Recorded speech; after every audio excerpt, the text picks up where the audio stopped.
System riding to the core. Yeah. Reppin' inner city left. This is the Inner City Left broadcast. Today is Tuesday, June 9th. I am Amin TMK alongside Emoja Lil Tanky Sumler and our very special guest, Vanessa Torres-Mayorga. Let's give a clap up there if you don't mind, Tanky. Vanessa, we're so happy to have you. Vanessa Torres is a Colombian-born poet and cultural anthropologist currently residing in San Francisco, California. Is a creator, feminist, and activist. She has worked on different proposals and projects for the projection of Hispanic American culture, as well as the visualization of the arts and literature made by women creators inside and outside the United States through radio, journalism, and literature. Her poetry and literary journalism projects have been published in literary magazines in Spain, Colombia, Mexico, and the United States. She is a part of El Martillo Press team in Los Angeles and co-director of the World Poetry Movement USA. Vanessa, hello, how are you? And thank you so much for being on the show. Hello, Amin. Hello, Amoja. I'm so happy to be here. I'm just this feeling all the power of poetry, but also the power of politics and for people, for our people, not only in Latin America, but also in the United States, and how these conversations can also be a strong bridge for us. Well, I want to share this. I'm going to share this bilingual. The floor is yours. Pienso, creo, y soy fuerza de cambio en mi tiempo. Entonces existo. I think, I create, and I am a driving force of change in my time. Therefore, I exist. Gracias, chicos. Podemos empezar. Yes. Lord goodness, man. I love the art. We got to give the snaps. For those who don't know, you know, in the spoken word community, we give snaps when a poem is fire. You know, in Baltimore, I don't know if you know this, they throw a pin on the ground like, oh, the words were so good. What else is there to write? I'm throwing a pin on the ground. Man. We need that. That's why this is the power for the people, that we have the word. That's the power. And we have the word to put everybody together, right? And this is something that we need every single day, because they think they have the power because they have the big media. But look, with the independent media, we have been changing so much things too. So I think it's a very, very important. Man, so let's get right to it, man. I love that. So can you tell us a little bit for our audience, what is happening in the Colombian elections? I think most of our viewers would be aware that we have Petro, and that there's been a bit of a contentious relationship with him and Maduro, and also him and Trump. And now there are elections, and, you know, people think they know what's happening, but they don't. So let me hand you the mic and just get us in. Well, there are so many things that are happening right now. Of course, the one of the main things is that we are in a very important moment of elections. We just end up with our first left government, right? Like, for the whole history of the Colombian path, we never had the opportunity to have a progressist leftist government, which is something that actually happened because of the people, especially young generations. And we have to definitely put the thing out, because we have been sacrificed so many generations on that terrible wars, like one war after another one, right? Like you can follow up the history of Colombia from the 40s. Like even the liberals were killed, right? Like everything that sounds like a social democracy in Colombia had been exterminated.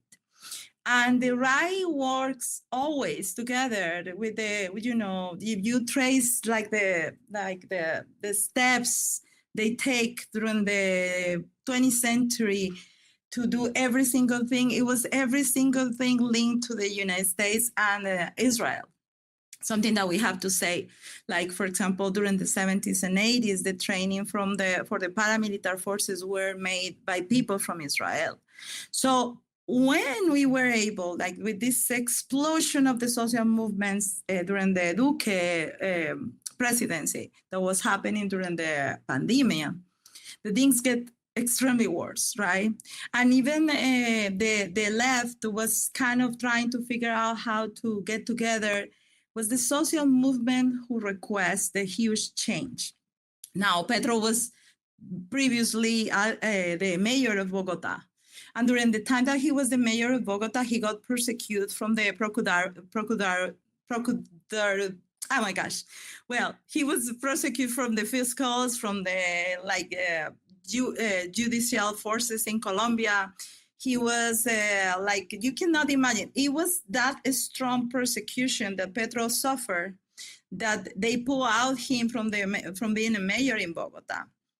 Putting sanctions because he wants to make for the people that make schools for people in Bogota. He wants to help people who work in the recycle things in the city, and it was mostly poor people who actually did that.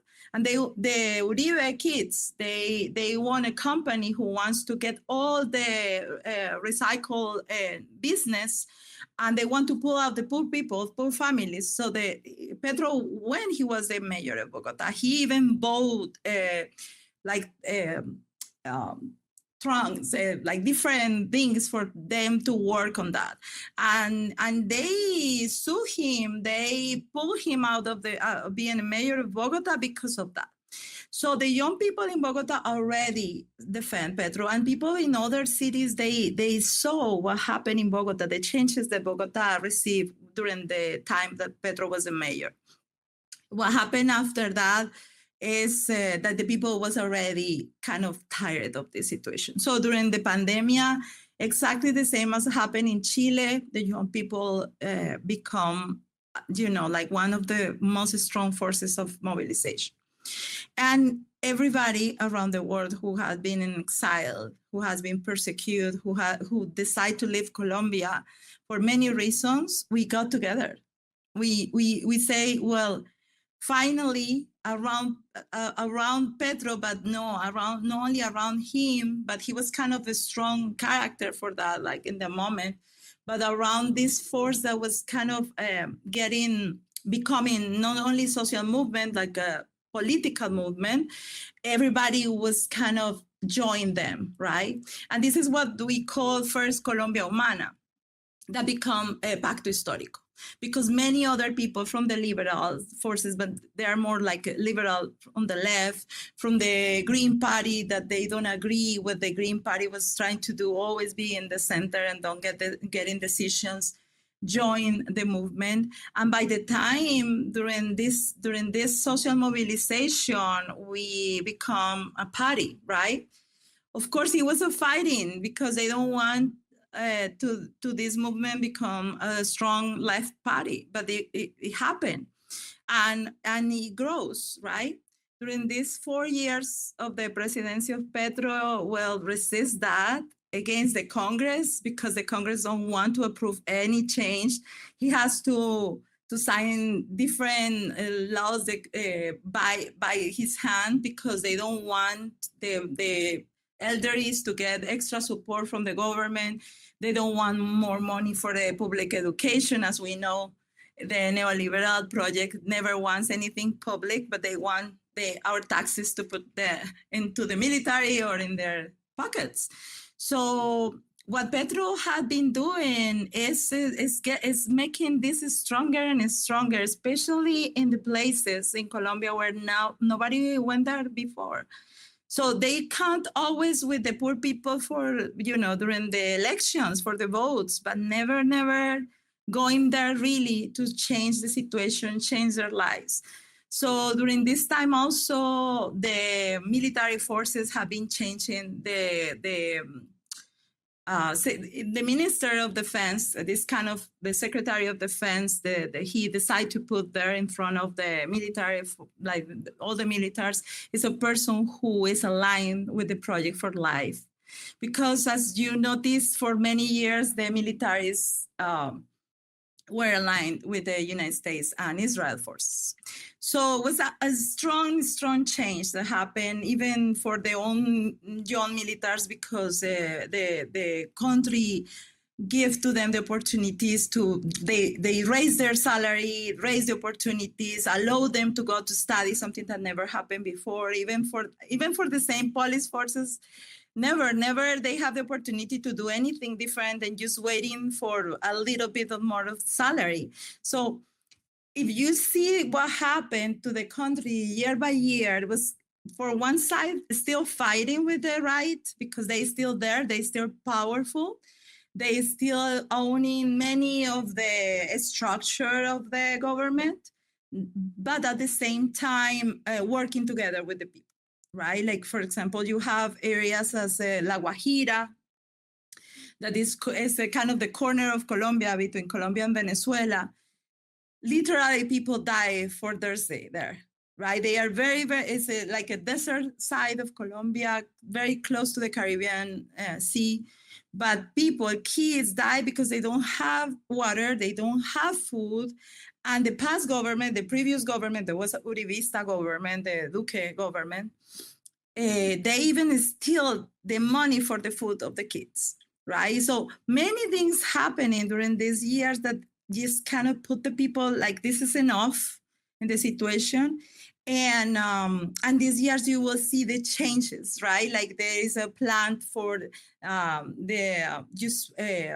clean the water from the salt, giving the people the possibility to work in the plant, also water for the kids. There is a lot of reconnections of the agricultural projects in the country, changing the lands that they were stole for many years for the poor people in the countryside, giving back the land to the country people, right? And all those things have been strong and strong enough because we were able to have the government with us, right? With the people.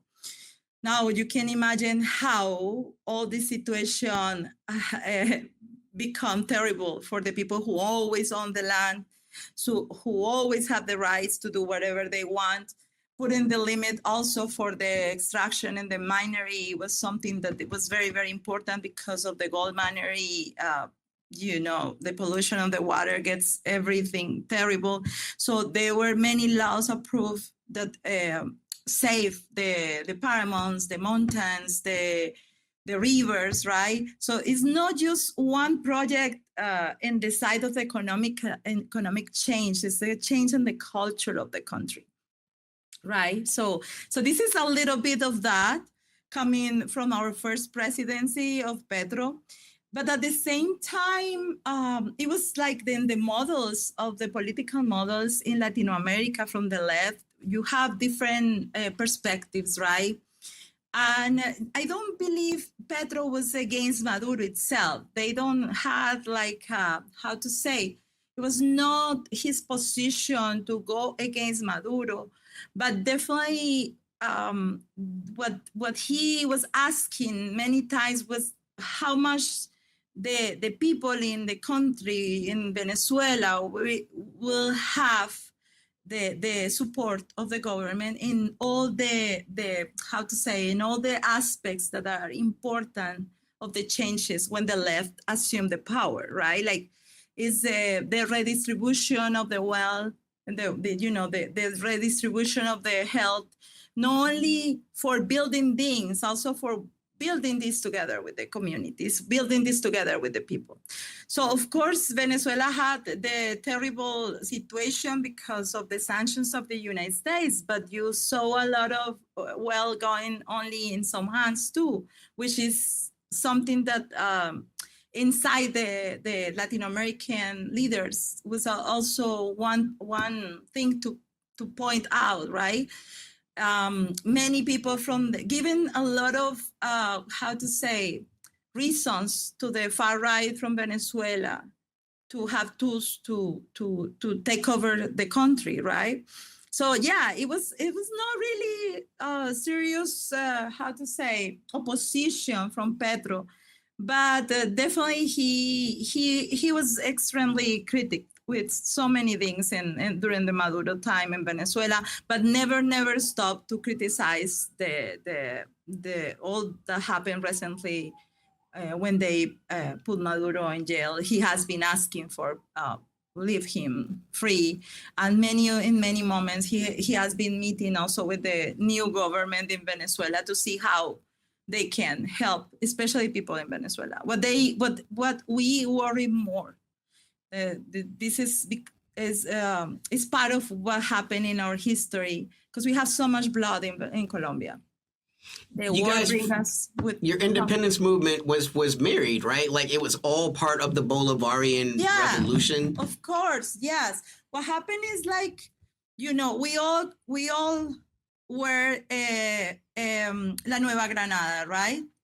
If you think about what happened, really is like when the forces of change become strong, right? It was because of how they kind of move around, right? Venezuela was what they call una capitanía. Was not exactly the viceroyal thing, but was part of what they considered their land, right? But coming together, even supporting the revolution, the independent revolution to the south, like in Bolivia and Ecuador. That's why Bolivia is Bolivia, right? Because even San Martin was part of the independent revolution. Bolivar was helping a lot him during the revolutionary time.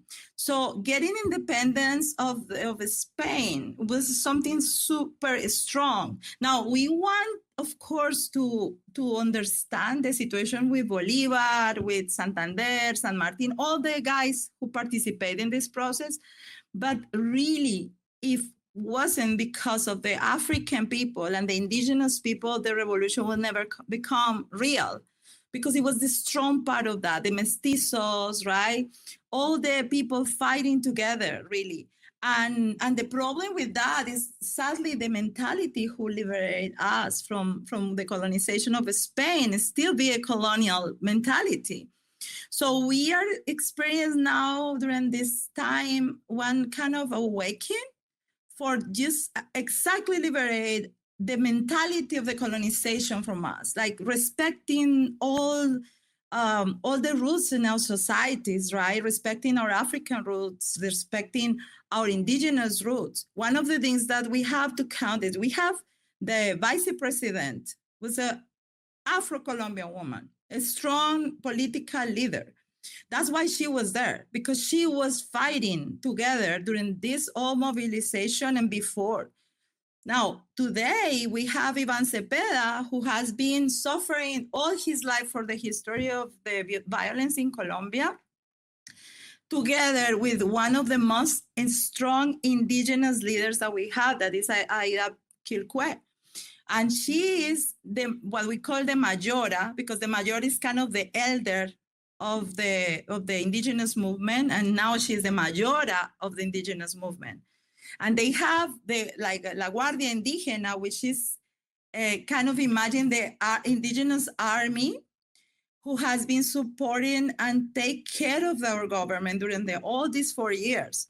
So having Aida also in the side of Ivan is not just the vice president, it's also the person who is thinking Colombia from the indigenous roots, from the land for the indigenous, one more time, from the land for the Afro-Colombians too, who has been suffering, of course, exclusion for so many years.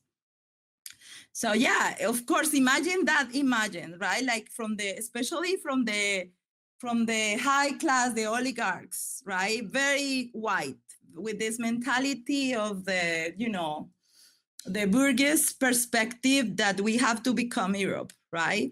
And you have a vice president that is an indigenous woman, right? Like it's a woman, is a native woman who has been fighting for the rights of the indigenous for many years. So this is a very, very strong imagine also. Not sure if you have any other questions, and I can keep going. Of course.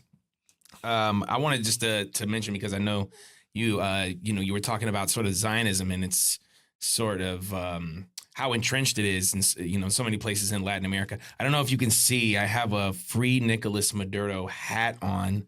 That's super important. Yeah, we wanted to, maybe we want to send you a package of some Inner City Left merchandise. The thing is, you have such nice hair. You're like Emoji. You guys have great hair, so I don't know if you want to wear a hat. But anyway, it is here. It is it is here. But I just wanted to, because you mentioned Nicolas Maduro, and I think, like you were saying, President Petro is, not against him per se. He's speaking out for him. But I just kind of want to think like Nicolas Maduro kind of is such a polarizing figure because of his leftism, his commitment to socialism. Yeah. I just wanted you to kind of talk a little bit more about that, and also just sort of your feelings and your thoughts when you heard Nicolas Maduro was abducted, and sort of your thoughts on him, and sort of the connection between leftists all over South America, including Colombia, to Nicolas Maduro. And if I can piggyback, why is it that it seemed that Hugo Chavez was so much more popular than Maduro? Well, I think what happened is like, if you think seriously about the moment that Maduro take the power, right? The moment that it was kind of a transition between Chavez and Maduro, it's also because of the movement inside Venezuela. Chavez was very powerful. We cannot deny that. Okay, Chavez was a part of the army, right? The right army, right? From the past governments in Venezuela, previous governments. He was one guy inside that system who become clear about what is the need of inside Venezuela during that time. And he not only did that, he also put together many people in Latin America. So Chavez was not just, the president in Venezuela. It was the first time for many years, after probably Castro, that someone one more time get out and say things in the way that they have to say. So yes, Chavez was not, this type of leftist, very strong in the political, political intellectual perspective, right? But he was able to put together their people, right? The popular perspective of the left, which is something that happened in Venezuela. And it was something that we never expect from Venezuela happen, because Venezuela always was allied to the United States in so many other ways. Like the way to live in Venezuela, and if you think about Latin America, was mostly the way to live in the United States. I remember I grew up in Maracaibo, in Venezuela, and the oil side of, one city was mostly moved from the oil companies. And it was exactly then live almost in Miami, right? Like the perspective of the people, they sometimes they don't even think they were Latin Americans because they have so much money. But the money was always in one specific side, right? They have a lot of help for some people, but the government was extremely corrupt. When the things get not that well in the oil production, you see how emerge, right? The poverty in Venezuela, how people starts to have a lot of troubles. And this is the moment in the 90s when Chavez kind of speak out, right? Now, what happened is like he also was super strong in building together the ties of the left new project in Latin America, right? So, for example, the creation of the foros, the environmental forums in Brazil, in Colombia, in Peru, in Bolivia. He was calling people in Brazil, in Bolivia, in Ecuador. But at that time, because you had Ecuador with Correa at that time, they become one strong force. Then when Maduro arrived, many things were changing by the time. And Maduro, he was, like Lula, part of the unions. He had a strong political background, but he was not that strong as Chavez. Now, the situation inside the government also had a lot of ties that probably I don't know how they handled that, but become clear that inside the situations that they have inside the Venezuelan government become bigger issues. Now, the night that they abducted Maduro, we all were there. Like you cannot imagine, like it was horrible. And the sensation for all Latin America, who, the Latin Americans who believed it can happen that way, right? It was terrible. Like we feel like how we gonna respond to that? Now, one of the things that happened during, like all 20th century and the part of 21st century that we are living right now, I'm not sure if the people know that we cannot develop our armies in a strong way because there is one specific agreement with the United States that the Latin American countries don't have certain type of items or aircrafts or related to, we cannot produce this related to our armies. So we don't have a strong army. If we, any moment, we want to get together to defend one country, even that against the United States, this is something that is going to drive all our countries to the blood, right? And this is something that actually was kind of in the middle. Like in the moment that happened, they were attacking already the small ships in the Caribbean. In the Caribbean Sea, they were bombing fisher boats in the Caribbean. They were in so many moments kind of trying to control what happened in the political side of Latin America, and they abducted Maduro that night. So the response to that was so difficult. And I think, yes, we blame Maduro, we blame Petro, we blame Lula in the moment because we say you have to go out and put your voice out and say something and align with Venezuela and defend Venezuela. But at the same time, you have enemies inside your own country that are ready to take over your country, right? So it's kind of, you don't need the invasions coming from outside too. And that's the terrible thing that happened to us. So when people is talking about many times about the Cubans, the Cuban government to be paranoid with the inside elements of the right trying to take over the governments and style, this type of things is because it happened, it's real. What happened in Colombia, in Brazil, as you notice with Bolsonaro, they still there. They're still fighting. They still having so much money if they have to move military forces, and they are ready to receive the United States anytime they want. So imagine how many things we have been fighting too, and also they still having a big portion of the judicial power in the countries. So Petro say something that it was absolutely real. We won the elections, but we don't want the total power. This is something that we step by step have to win. And it's not easy at all, right? It's not easy because all the structure of the government is ready. Is there, is made by the oligarchs, and is made for them to rule the government, right? So we are kind of taking the part that we can, but changing things takes so long, right? And that's why they don't want the projects to keep going. They don't want the socialist projects keep going. Yeah, I mean, that's a wonderful perspective on it, because this is one of the questions that we get the most. There are ways to begin the multipolarity moment, but it requires bravery, and what bravery looks like is different from nation to nation. Exactly.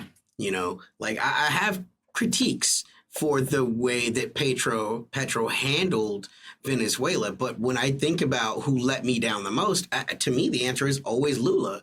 Like Brazil should by all rights be the hegemon of South America. And yet, because of his own fears of losing political power, he walks that tightrope. And he works the knife even when it doesn't seem like he has to. It was specifically Lula's veto that kept Venezuela out of BRICS, which could have helped them logistically resist in a very real way. Like Petro never went that far. But, no. No. And I think one of the things that happened with Lula, and this is exactly, Yeah, the perspective and the perspective that Lula has over what happened inside Venezuela has to be also with the pressure that he has inside Brazil. Because, it still be like Brazil, same as big as Brazil is, same as strong you have all social mobilization incredible 300 strong. million people. That's a massive country. Right? But at the same time, you have from that 300 million people, many people that are still aligned with the right, and the far right and the central. This is the worst situation that we have is these Democrats that we have in the middle that are the same as the ones that we have in the United States that are ready to align with the far right without even notice, because they cannot take position, and they always say that the slogan is we are defending our country, our constitution, blah blah blah. Why? Because we are privileged. We are living in privilege in that situation. We have the whole privilege to say we are not going to take position because we are good. Now, this is very, very strong for us. And then they still have, Brazil is still fighting against them. Inside Brazil, you cannot imagine. They still killing people from the social mobilizations because they have much money and much support, as Amin was asking for the Zionists. Imagine how many Jewish Zionists are in Brazil. You cannot imagine if you think about. Same as in Argentina, same as in Uruguay, because as you remember, I am not sure if you remember, some Jewish people arrived to those countries after the World War II, but so many other Nazis arrived. By the time we get polluted in Latin America with so many people that has these far right perspectives. And they were the people who aligned with the militaries during the dictatorships in Chile and Argentina. So the history is there. It's today. We got a bunch of Nazis too, Vanessa. I don't know. Oh my God. United States, yeah. It's like there were supposed to be these trials, but then all these Nazis got away and fled to the Americas. I always find that very interesting. I'll tell you another thing that not a lot of Americans know is after the Civil War, a lot of the very wealthy landowning white people that were the Confederates, when they lost, they moved to Brazil and created a whole culture called the Confederates, So like they've had, an influx of the most right-wing people for hundreds of years, and that's a very real thing. Because it was the land of nobody, always the land of nobody, that they think is, we are taking the land that nobody is there. Where indigenous, mestizos, African people, just kind of vanish because they arrived, the white colonization process. So it's something that we can't trace. It never stops. Right. It's a similar thing that happened it's similar that happened in South Africa. They literally, they were like, oh, there was no one there except Bushmen, because they're weird word. And they don't realize how incredible. They don't really count. Incredibly racist that is. Because one more time, we are nobodies. Right. We are nobodies. Right. And so, this is exactly I'm not sure if you read this Uruguayan writer who wrote the Las Venas Abiertas, the open veins of Latin America, Eduardo Galeano.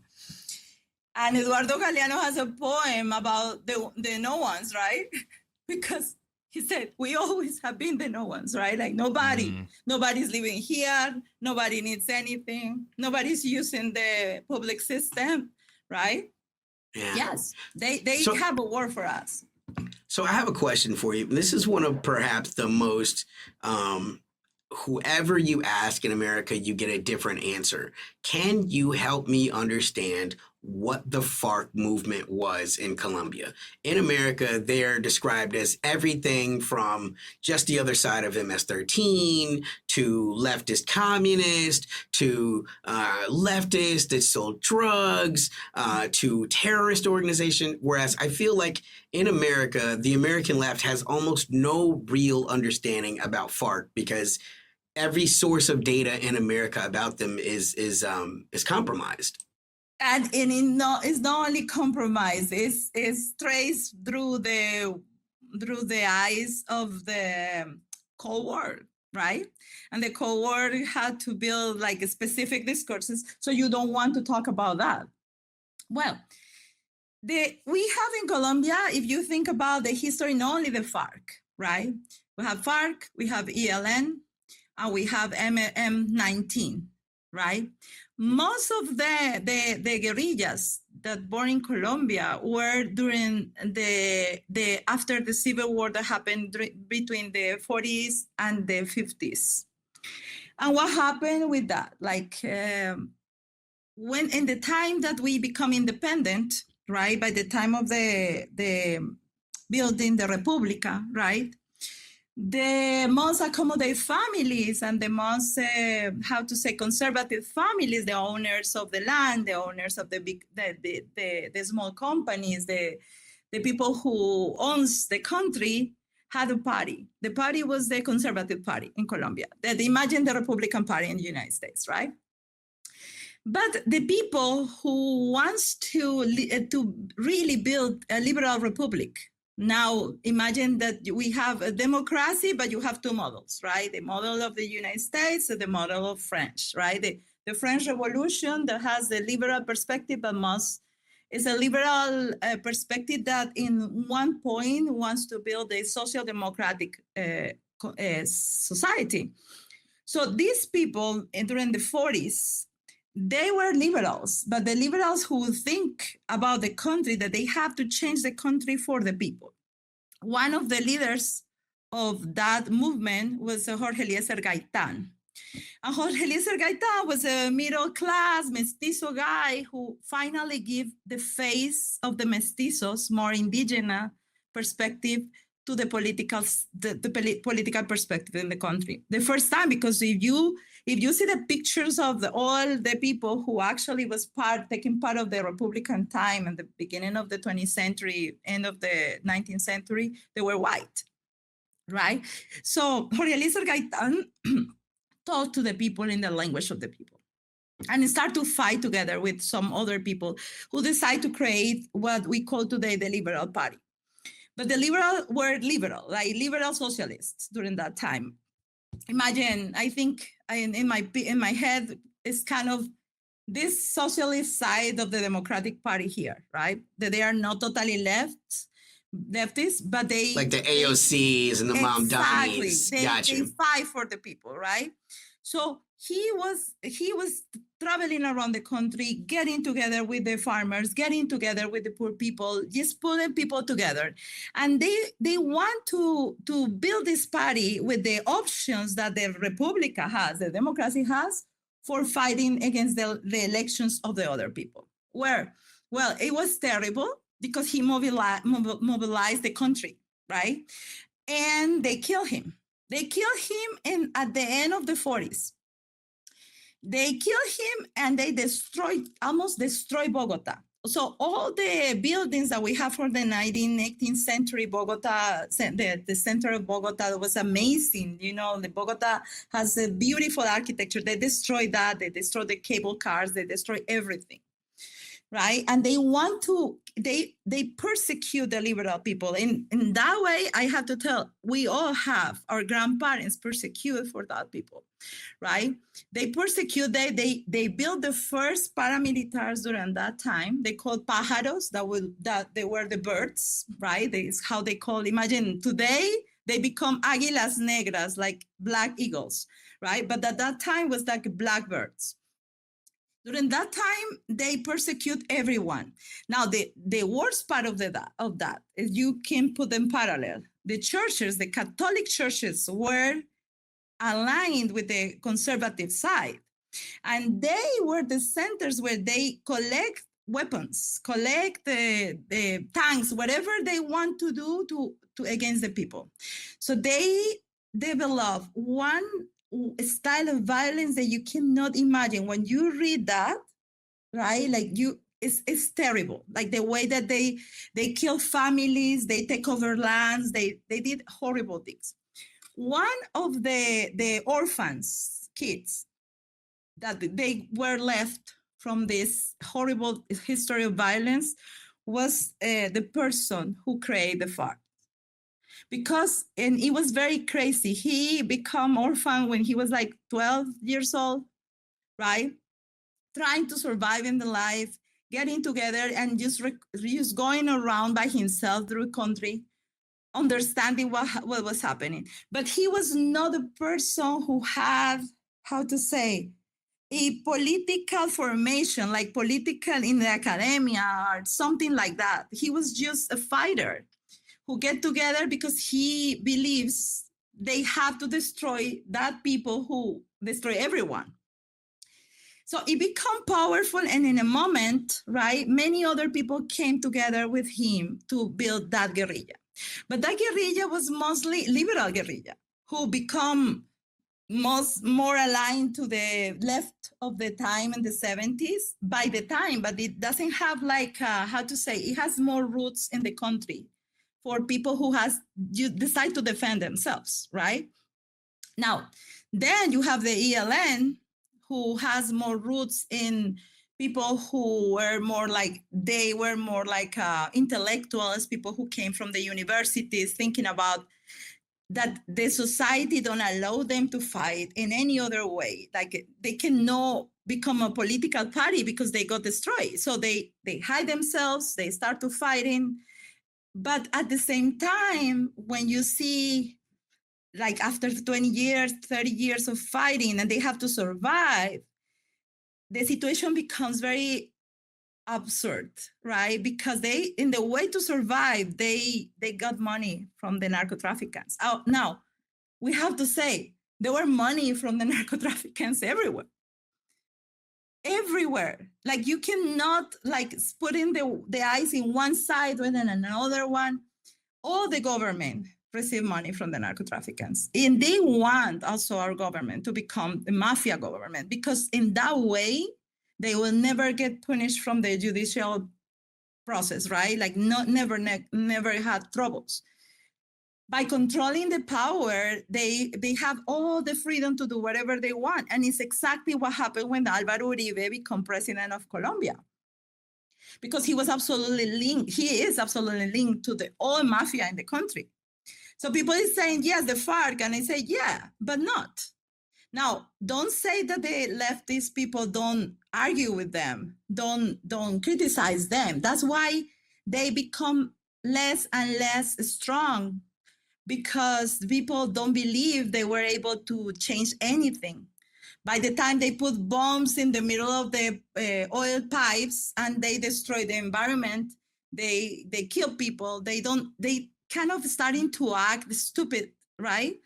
Against their own people. And that's exactly why so many situations become very weird and difficult to handle in the country, because it was violence everywhere with different aspects, but never something strong able to stop them at the same time.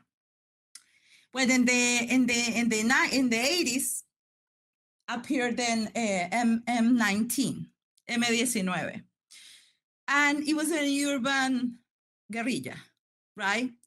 They were students from different universities. Even one of the leaders was the son or the grandson of the strong military figure in Colombia. There was a Bateman. They were one movement that born practically when another social movement lost the elections. It was so crazy because this movement the leader was one military during the 40s that imagine the figure also for Perón, but in Colombia. The name is Rojas Pinilla. Rojas Pinilla was a military who take over the country because of between the elites, they were moving the power, imagine, like Democrats to Republicans every 4 years, right? They don't want even to call elections because they just move the government from one to another one every 4 years. So the guy was like, no, we have to stop this. And he take over the country. And it was a military, right? But the military who built the roads, who built the universities, who decide to change the country in so many ways. And he said, well, after I take the country government for some time, I will call elections. And people have to decide if they want me to win. So he was about to win. You have imagine today's elections, everybody was given, the results in the radio at the end of the 40s, right? People was waiting for the results of the elections. That night in the power turns out in every single city. Next day, they pull back the government into the right? Imagine the conservatives, the Republicans won the elections, and everybody was so upset. They say, well, this country, nobody's going to fix this craziness. And these young people who were young at that time, they say, we will never want this for the democratic ways. We definitely think we have to do an army, like one more time get hired, but they born in the cities. They born in Bogota. And what they did was kind of a Robin Hood. They steal things from the big factories to give things to the poor people. They steal milk to give milk to the people. Like, yeah, they were a very strong force that built, get a lot of people together in the ways, but small acts, but very symbolic acts.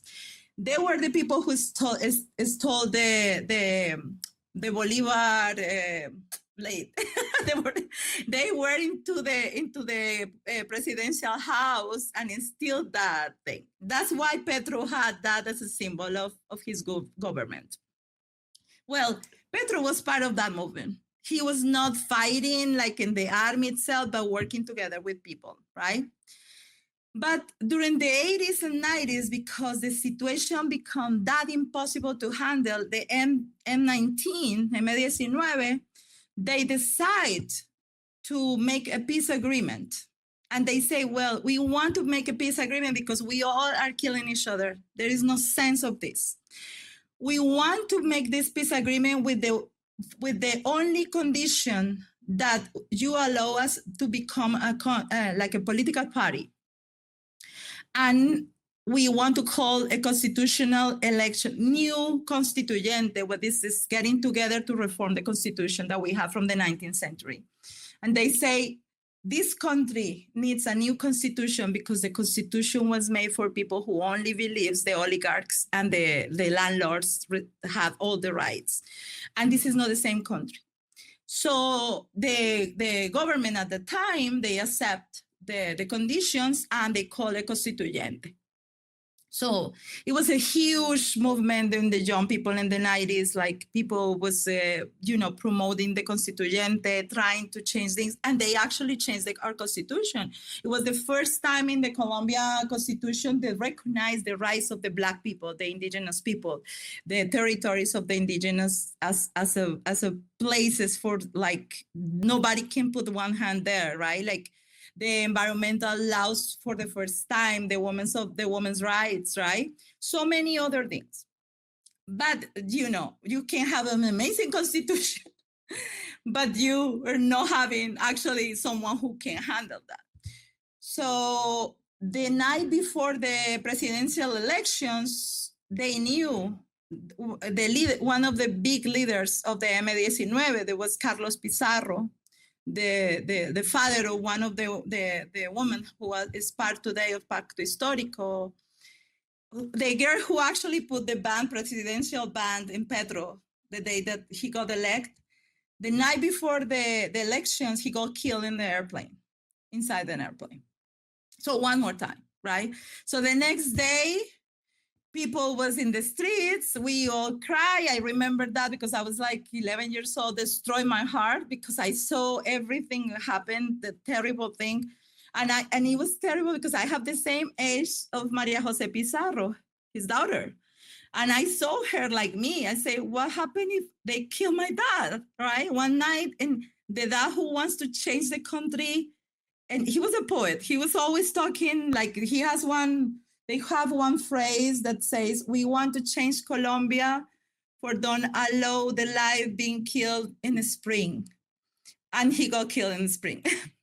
So it was terrible. It happened like so many times because Ivan Cepeda's dad was killed during the 90s too. He was a political leader, a poet, a person who fight a lot from the journalists to get justice for people.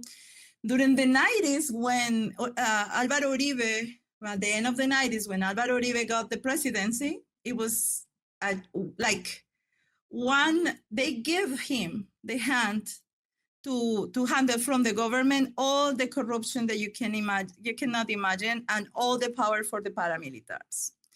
So during that time, I was when he was governor of Antioquia, I was in Medellin working with young people, trying to help. And I was able to see how the forces, the dark forces, they just move themselves in taxes. They get out of the taxes and kill people around the city, around the state, what we call the departamento. So when he became president, it was exactly the same. Guys, they make lists of people who they want to kill in the universities. They put the list in front of you, and you appear in that list because you were doing theater, or you have a film club, or you were part of a social movement helping the Indigenous. The terror that we feel looking our names in those lists. Sometimes we have students' assemblies and we were crying.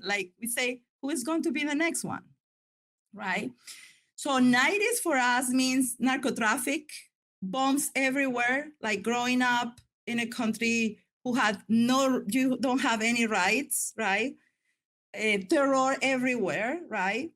For people like me who grow up in the city, well, we have sometimes a space to breathe, but people in the countries, and then you see people arriving to a city like Bogota with all their things, with the kids, without clothes in the city that is super cold. Imagine San Francisco weather all the time, without house, nothing. They just arrive to the place that they say, well, maybe here we can start again, and a city who never give them anything. It was just violence. You just build violence in every single cycle. So yeah, it was during the second elections of the Uribe, when he won one more time, I decided to leave Colombia too, and many people, because we were terrorized, So yeah, it was a strong thing during the time of the before, because in between Uribe has two elections. In between both, people start to call for a peace agreement, but real peace agreement. So only when Uribe was not elected, that Santos, which is part of the establishment but is a little more liberal, decide to call finally for one agreement with the FARC. Was the moment that many people who work in the human rights decide to get together and try to finally start to build in the peace agreement. But it was not just the FARC. It was kind of making a social contract one more time and try to figure out how to handle that. There was the moment that Iván Cepeda entered into the process. During that time, he was working from the Congress. He was working for human rights. He was in exile after that, got killed, but he come back to the country. He received money from the state because he won because he sued the state because of the kill of his father. He got $24,000, something like that. That in Colombia is a lot of money. And he decided to use that for the families, the poor families from social leaders who actually, the same as his father, lose everything, right? So it never has something about money. It was something about, even power. I don't think Iván Cepeda even thought about becoming president of Colombia. He always worked with the communities, with the people, human rights. He was working together with social leaders. If you see him, how he moves inside the political spectrum was mostly from the Congress, from the countryside, working with people. So actually, the people in Colombia call him for getting into as a presidential candidate.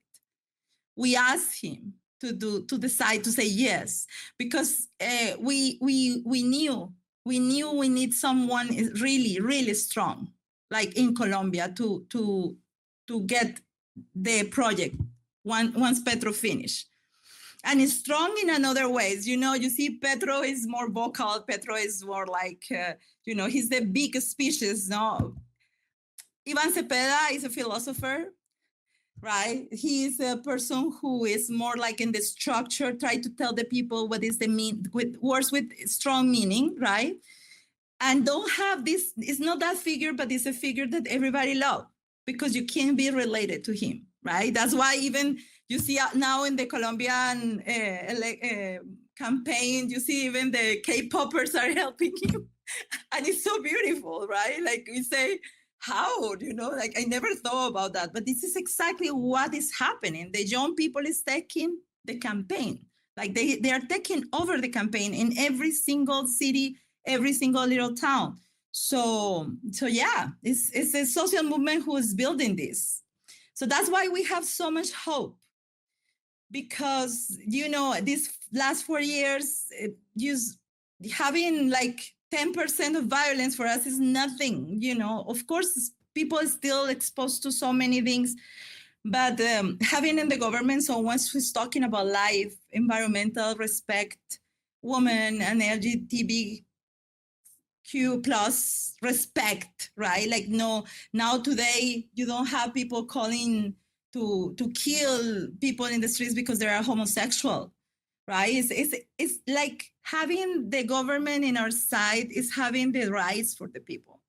So that's why it's super important for us, these elections, to keep going with this project. Yeah, and nothing to be between Ivan Cepeda and the FARC. This is all media building from the right side. No, he was very, very clear about the defending also the people who was, the victims that the FARC had, because it doesn't have any sense. I'm not sure if you have any other questions. I kind of giving you a history class. You've been amazing. I think you have provided so much perspective that I think, again, people in the American left want, but there is just no access to find out about. Most of what I know from Colombia that doesn't come from Colombians is from reading what was the Confessions of an Economic Hitman, where he talked about what his role is, in the IMF and how the IMF has been utilized throughout South America to create destabilization. But even that is still from a white man's perspective, albeit one is like, exactly. I did terrible things. I didn't give up the money, and I'm still rich, though. And where you can see the reality of the Colombia, you follow up how people especially in the regions, you have a Pacific region that never was touched by any government, like mostly Black people, right? And we had even a Congress guy, Black guy, who was in the right side, sitting in the place that was for the Afro-Colombian people, defending the far right. How? And the guy would never care about their own people. And individual success. No, that was, and we all say that now today, because we had the congressional elections recently also. They elect a social leader, a person who actually is there for defending the rights of the Afro-Colombian communities. And the guy is supporting our campaign too, because it's part of the same change. It's like, even like the government now has two big ships, one in the Caribbean, between Caribbean Pacific, and one in the Amazonas. It's a hospital with every single thing is possible and need for the communities who never had access to a hospital. So when you have the money, and you see how also the money is starting to appear, right? Suddenly, and the money starts to put the money appeared to put the money in new schools, new universities for the region, for helping the health system, for all those things, and try to, when the money never goes anymore to the pockets that we know always where the money is, you notice how the country start to grow. and the production, the agricultural production. People is, they have co-ops now supported by the government producing even coffee. Now the coffee one more time is becoming something important in Colombia. You cannot believe me this. People in Colombia in the far, like 10 years ago, start to import coffee to Colombia. When you see those stupid things that you cannot believe, like say, how? We have coffee lands ready for producing, not because they were not interested in that. There was the interest of the big corporations.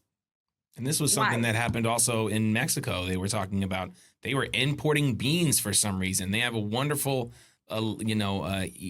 ecological system for beans, and finally they become bean independent. Also, they produce their own chocolate bar. I remember it was like a government chocolate bar. It was very cheap and high quality. These are things that we need. Like the social justice need, like this independence for food production, and also like energy production. Yeah, I can't believe that people don't understand how much we need this independence for energy production. Because you see what happened in Cuba now is because of that too. So that dependency of the oil, dependency of the production in the north, right? When you have all the resources to produce your own things, but you're not allowed to do that, because if you become independent, it's a trouble for the north. So that's exactly the same process that is happening in Africa right now. Like taking those decisions is always, get like. It reminds me of what you said about the leader in Colombia. There's like, we just need to get rid of the elections for a while because the people with the money control it. That's literally what Traore said with the Sahel. He's like, there is no way to have a democratic process that will not be co-opted by the West, by the French. We talk about this on Inner City Left all the time. The mining rights, which we're talking about in the Sahel, they were getting $11 a barrel for uranium, something as expensive as uranium. Exactly. And that's why they take over now Argentina. Argentina, today I was reading the last document about the separation of the rise of the Argentinian people. Now, they are over 50% of poverty in Argentina, like in just a couple of years. Why? Same. You don't have the rights. And yes, you can go outside and scream, and if you don't have an organized social movement and you don't become strong in that. And this is exactly what happened, and people in the middle, right, is helping more and more and more the far right. Yeah. Because they don't take any position, but one day they lose everything, because when you're in the middle, you don't have anything also. Right? Your example, I think, is another great one, because in Argentina now they're importing beef. Like Argentina has been one of the world's largest beef exporters. Donkey meat. He said without feeling uncomfortable in the news. No, well, they can eat donkey meat. They're eating wood. We just reported on a story where they're eating the only edible wood in the world as a meat substitute, because again, they don't have the cows and they don't have the donkeys. And that type of clowns that don't know any fucking thing, but they are there because of the money. That's how Javier Milei comes to power. I've always suffered to have empathy for Argentina out of all of the South American nations, because I remember that they were the first nation in South America to expel all the black people when they got their freedom. So I was like, this is what racism does. Okay, of course, but look, we had a president. It was in the 19th century, who said that the Colombian has to start to watch the race. And he wants to call people the same from Europe to watch the race, because, you can clean it from the indigenous and black roots. And we have always these people in our countries. What happened is oh my God, they are good inside the cities. And if they don't have a way to work good and strong in that, because people don't allow it to happen, it is exactly what is I say, people have so much power The problem with us is that we never believe that. We never believe that. And it's so strong because we always get, of course, we get control everywhere. But, you cannot, like, more than us for Latin Americans, we have been control for everyone. Inside our own countries, we have our own enemies. And from outside, worse, because this is like, all the forces like corporations and of course, the United States who said that, I remember that, so like 1 or 2 years ago, we saw the video. There was the South Command military, like the head of the South Command, saying, without troubles in the video, yes, because in Latin America, we have so many resources. We have oil, we have uranium, we have lands, we have reserves of water, like we have. Right? America's piggy bank. Like they're just waiting to be tapped by the Americans, right? And this is what I'm saying. The American quote unquote liberal establishment has no problem with this. You'll hear no pushback from AOC or from Bernie Sanders any more than you may as well be listening to Tom Cotton. Yeah, and AOC's constantly been like, oh, well, socialist countries, but not like Latin America, not like South America. She's like consistently attacked Trump from the right on Venezuela. And I just want to say, too, because we mention this all the time, Vanessa, in our stories, and when we talk about it, is Elon Musk, the richest, quote unquote, richest man in the world, when speaking about Bolivia and the Evo Morales elections, which again is still, they're struggling in their own regards. And we will cool whoever we want. You saw what is happening, and it's not going to stop.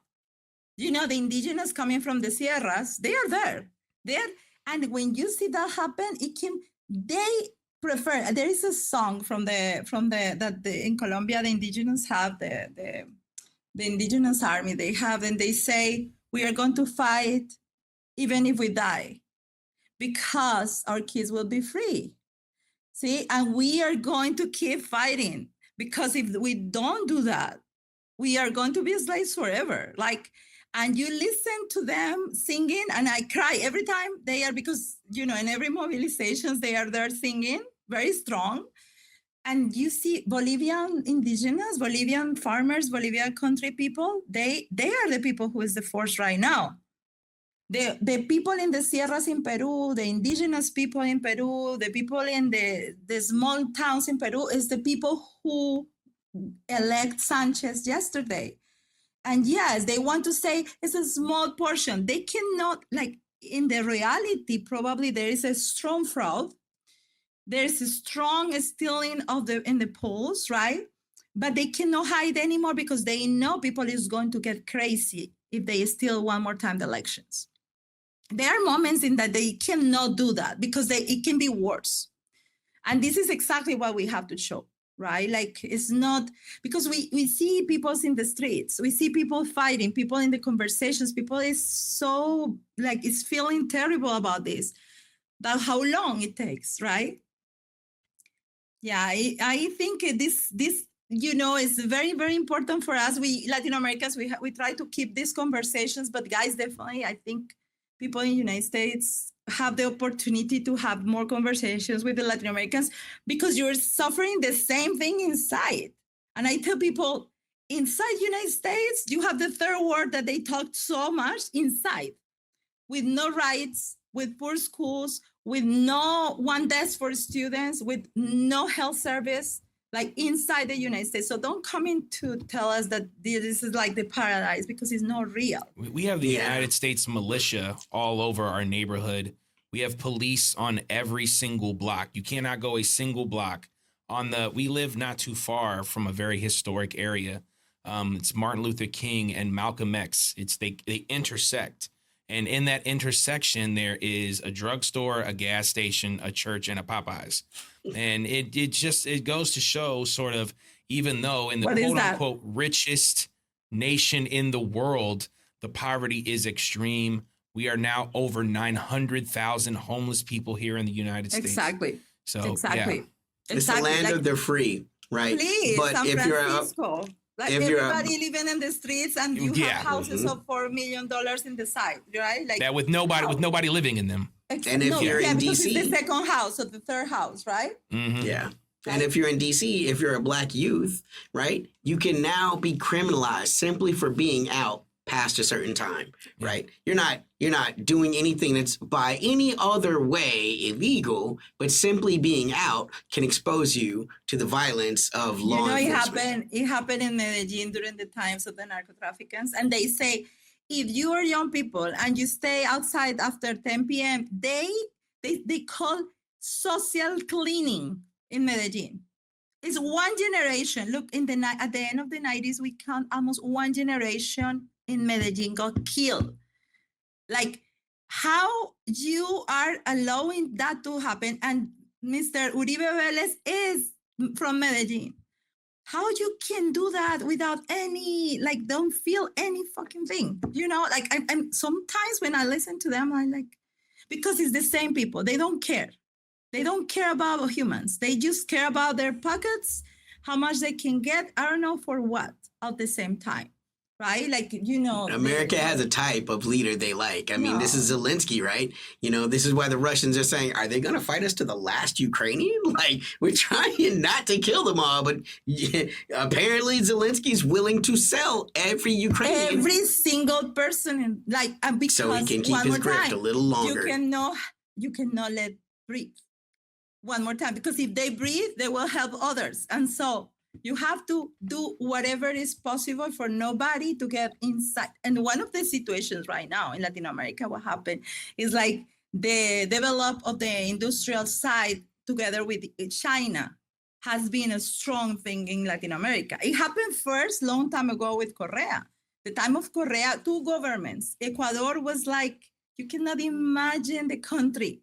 Like they built the highways, the roads, new universities, the social projects. If you check at the landscape of Ecuador during the time of Correa, that was one of the most beautiful times. And it was exactly after the dollarization of Ecuador happened. They were in the poverty like you cannot imagine. And when Correa arrived, because he's like Petro, is an economist and is a guy who has another perspective of the society, like super strong. But that's why they still persecuting him, right? Correa cannot go back to Ecuador because they're going to put him in jail, right? But he was like, it was another country. Today, Noboa, one of the pets of Trump. The government is like 90% corruptions. The people is living in the streets. The most poverty country, worst criminal records. The family has links with the narco traffickers, and he's leaving the country. And now they are able to say that Maduro has a problem with the drug cartels. Please. Trump pardoned one of these guys from Honduras who was already in jail because it was absolutely real that he has links to the drug cartels. So what they are, like we say, who they are pretending to treat, right? Like tricking people that we have been knowing who these people is for a long time. Like we know exactly. We know. There's a famous battle rapper in America, Vanessa, where he says, "Keep it real. You can't even keep it realistic." And that is the nature of dealing with the United States government. They can't even keep it. My son told me that the new generation say that they are not even the United States is not even building their own, how is to say, like their own credibility now, their own propaganda group. No, this is absolutely stupid. It's very insane, and that's why we are like, you see people in Colombia now is in the streets everywhere. It's like, okay, we are going to fight until the last minute. And if we have to keep fighting because we lose because of the fraud or something, we are going to keep fighting. This is not just about elections. It's about defending the life. Because otherwise, you have the other candidate saying that the first thing he wants to do is persecute Petro. The second thing is they call destripar a la izquierda. Like, pull out all your trips, right? How are you going to use this language in a country that actually that happened? They killed 6,000 members of the Unión Patriótica, the party that was the father of Iván Cepeda was part of. And they Jeez. link Unión Patriótica with FARC. It never happened. This is not real. But this a way to make any justification of killing 6,000 people. Like I have friends who study in the university time with me. Like they were orphans from one side, from mom, dad, or both. They were raised by their grandparents because the parents got killed. So yeah, we cannot. That's why we say that. It's every single minute. We have to still defending this. Because we never Thank you dream. so much for coming on Inner City Left Thank and you. providing perspectives. Can you tell us a little bit more where we can find your work? Oh, well, right now I'm of course in social media as Vanessa Torres, there is one page of the International Poetry Festival of Medellin who has some of my poetry. I'm still about to get my second book, but I'm in the way. But there is one book that the people can find also online or even in Amazon that was published by Arte Poética Press in New York. It's miniaturas, so miniatures is bilingual. So you can also read some of my poetry. I would like to share one poem. Ready? Please. Apropos, like thinking about the Christians and Catholics who are defending the right? My dear Lord, from having but one loaf of bread for 5 each day, deliver us, Lord. Or we deliver ourselves, or we will till it, we will grind it, we will cook it, and have no right to eat it, Lord. From the lifeless body in the street, of which no one speaks, protect us, Lord. Or protect us from the ears that hear it, from the eyes that saw it, from the bars that cover it, or the straw used to smother the news. From the lack of courage, protect us, Lord. Or are we protected by your patrols, your surveillance circuits, your soulless soldiers who fill the homes with blood, who are just doing their duty to be part of the same circle that leaves them voiceless, that crushes their souls. From the resistance to pain and from the fear of resistance, protect us, Lord. And now more than ever, while you do not wash over us, while we gather, while we do not calculate, Lord, while you do not calculate, Lord, while your tentacles do not break us, while we take the streets as they were ours, the fatherlands, our motherlands, because in fact, they are ours, and we deliver ourselves, Lord, at last from this, the new lords. Thank you, guys. Amanda, I don't want you to leave quite yet. I know you sent us a song and you were talking about how it's sort of been kind of an anthem for your movement, and I wanted to play it sort of at the end here. Hopefully YouTube is not going to give us any trouble, because I want our listeners to hear it, and I'll throw it in the description either way so they can check it out no matter what. Can you just, before we leave out of here, and again, thank you so much, can you tell us a little bit about the song and why it's kind of important to what you guys are doing? Yeah, because the song is, with the social movement that is, of course, defending our project. There are so many young people in this.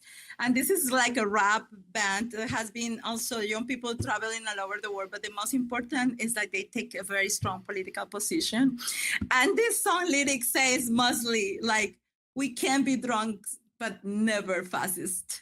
And it's repeating and repeating. And we use it as in a short way to every time we are showing something that is happened that we get in this last 4 years of government, we are using that. Like, we can do whatever, but you never can see us as a fascist.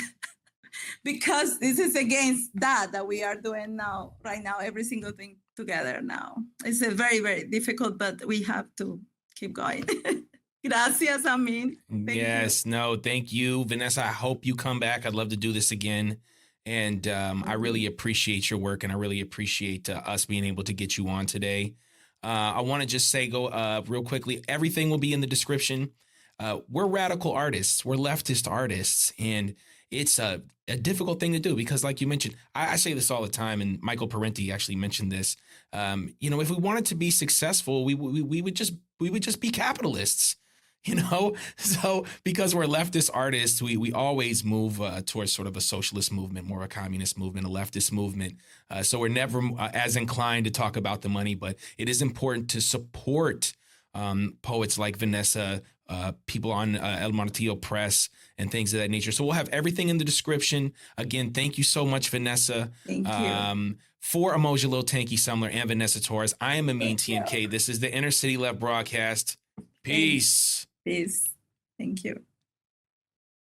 Soy borracho, pero nunca facho. Borracho, en desacato. Bebiendo y cantando. Así. Bebiendo y cantando. Así. Soy borracho. Pragmático. Borracho. Feliz pero asintomático. Bebiendo y cantando. Así. Bebiendo y cantando. Así. La fórmula salió de aquí. Ni un beisbolista tiene tantos hits. Es un pecado competir. Ni el jet privado volarás así. La fórmula salió de aquí. Ni un beisbolista tiene tantos hits. Es un pecado competir. Ni el jet privado volarás así. Vine con el agobio de estar sobrio. Me odian porque no los envidio. Me envidian porque ni los odio. Ellos disparan en nombre de Dios. Y yo no bebo con nadie que aplauda genocidios. Politiqueros creen que somos huevones. Recogen la plata para el chorro y nunca ponen. Raperitos que parecen vendedores de seguro. Solo te hablan de planes para el futuro. Y el mundo haciendo gárgaras con cianuro. Esta ciudad no es Nike pero está llena de chulos. Mi criterio sabe diferenciar la mierda. Venga, de la derecha o de la izquierda. Ando bien desobediente con esa gente que le exige más a los artistas que a los dirigentes. Esta Navi Rap quiero grandiosamente tomarme hasta el agua del florero de Llorense. Soy borracho, pero nunca facho. Borracho, en desacato. Bebiendo y cantando. Así. Bebiendo y cantando. Así. Soy borracho. Pragmático. Borracho. Feliz pero asintomático. Bebiendo y cantando. Así. Bebiendo y cantando. Así. La fórmula salió de aquí. Ni un beisbolista tiene tantos hits. Es un pecado competir. Ni el jet privado volarás así. La fórmula salió de aquí. Ni un beisbolista tiene tantos hits. Es un pecado competir. Ni el jet privado volarás así. Ebrio con postura. Esta cita no es virtual, debes traer tu cara. Nos comimos las verdes y las maduras. 2 décadas cavando con cuchara. Te van a ahogar en un mar de deudas. Un mar artificial como su inteligencia. Aprendí a nadar con tiburones. En plena guerra de los clones hacemos la diferencia. El que entrevista ya no deja hablar. Todos quieren ser el DJ, no hay con quién bailar. Brindo por los dolientes. Cada vez que inventan chismes se incrementan los oyentes. Que toquen el último tango, yo afán no tengo. Estamos conspirando, Denzel ha dado el veredicto. No te pueden cancelar si no estás inscrito. La funa de ayer ya se me pasó.